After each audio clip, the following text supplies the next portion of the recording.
আসসালামু আলাইকুম। আজকে একটি গুরুত্বপূর্ণ বিষয় আমি আপনাদের সামনে উপস্থিত হয়েছি। বিষয়টা হয়তো আপনারা অনেকে লক্ষ্য করছেন বা অনেকে ফেস করছেন।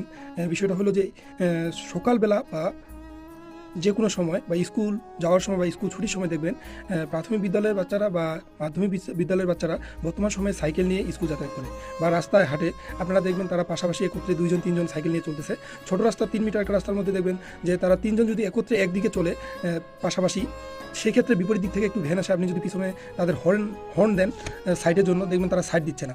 এই জিনিসটা আপনারা কখন লক্ষ্য করছেন কিনা? আপনারা দেখবেন বর্তমান সময়ে এটা হচ্ছে আমরা হয়তো হতে পারে তাদের ট্রাফিক বা বড় কোনো দুর্ঘটনার শিকার হননি বা অভিজ্ঞতা নেই, সেই জন্য হয়তো তারা হর্ন শোনার পরেও সাইড দিতেছেন না।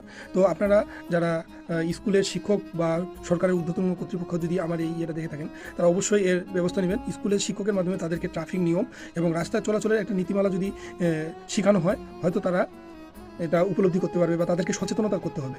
কনসাস না করলে তারা হয়তো এই বিষয়টা উপলব্ধি করতে পারবে না। কখন একটা বড় দুর্ঘটনা হয় সেটা যারা এর ভুক্তভোগী তারা হয়তো অর্জন করছে, তারা শিখছে, কিন্তু যে এখনও এটার ভুক্তভোগী হয়নি, সে এই দুর্ঘটনার ভুক্তভোগী হয়নি, দুর্ঘটনা সম্পর্কে সে সচেতন না, এই জন্য সাইড দিচ্ছে না।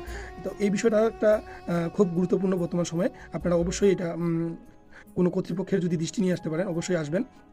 তবে প্রতিটা স্কুলে, প্রাইমারি স্কুল হোক, মাধ্যমিক বিদ্যালয় হোক, প্রতিটা বাচ্চাকেই অন্তত পিটির সময় তাদেরকে ট্রাফিক বা রাস্তায় চলাচলের একটু নিয়মটা শেখানো উচিত। তাহলে তারা এটা তাদের সচেতনতামূলক হবে এবং তাদের নলেজে থাকবে। ধন্যবাদ সবাইকে। আপনারা এই বিষয়ে অবশ্যই সচেতনতা করবেন বা আপনাদের বাচ্চাদের রাস্তায় চলাচলের নিয়মটা অবশ্যই প্রতিটা পিতামাতাদের উচিত। যখন স্কুলে যাবে বাচ্চারা সাইকেল নিয়ে, তাদেরকে অবশ্যই আপনারা সচেতনতা করবেন, যেমন সাইড নিয়ে বা হর্ন শুনলে সাইড দিতে হবে বা রাস্তার মধ্যে বিশৃঙ্খলা না করা, এটা যেন মেনে চলে। ধন্যবাদ সবাইকে।